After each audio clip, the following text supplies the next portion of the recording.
Okay, so every time I get my car started, due to these LED bulbs, I now get this.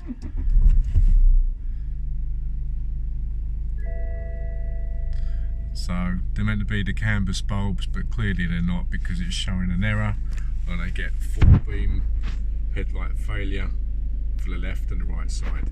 So these bulbs have got to come out. They're driving me insane, and they are useless.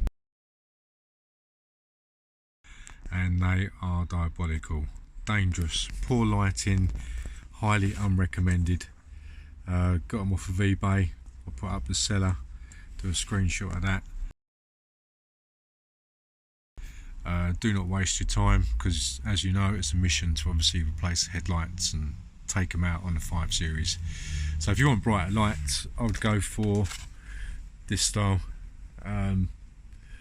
Much brighter, much better quality light. You get a brighter white light. I'd say they're illegal, so do not use them.